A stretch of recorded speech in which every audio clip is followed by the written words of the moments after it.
રાજકોટ જિલ્લાના ધોરાજી ઉપલેટા વિસ્તારમાં વરસાદ ખેંચાતા કોંગ્રેસના પૂર્વ ધારાસભ્ય લલિત વસોઈયાએ ખેડૂતોના હિતમાં મુખ્યમંત્રીને લિખિત રજૂઆત કરી છે.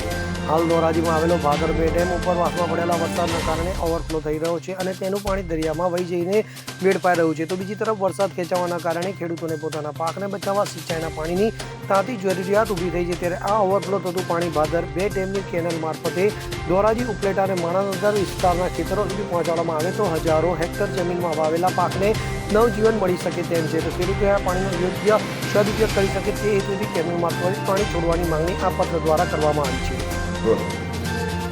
આજે રાજ્યના મુખ્યમંત્રીશ્રીને મેં પત્ર લખી ધોરાજી ઉપલેટા અને માણાવદરના ખેડૂતો માટે ભાદર બે ડેમ જે પેલા વરસાદથી ઓવરફ્લો થઈ રહ્યો છે તેમનું પાણી ભાદર નદીની અંદર વહી દરિયાની અંદર જઈ રહ્યું છે.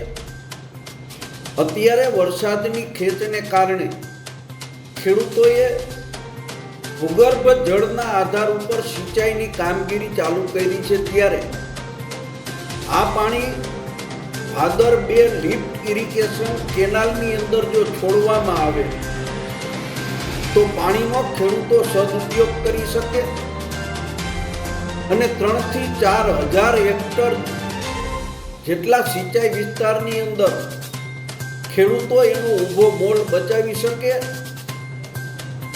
મેલ કરીને પણ પત્ર મુખ્યમંત્રીશ્રીને મોકલ્યો છે અને આજે ટેલિફોનિક ચર્ચા કરીને ખેડૂતોની વ્યાજબી માગણી અને પાણીનો વેડફાટ અટકાવી પાણીનો સદુપયોગ કરવા માટેની માગણી કરી છે. Bureau report CN24 news. હવે જુઓ દેશ દુનિયાની તમામ ખબરો તમારી આંગળીના ટેરવે.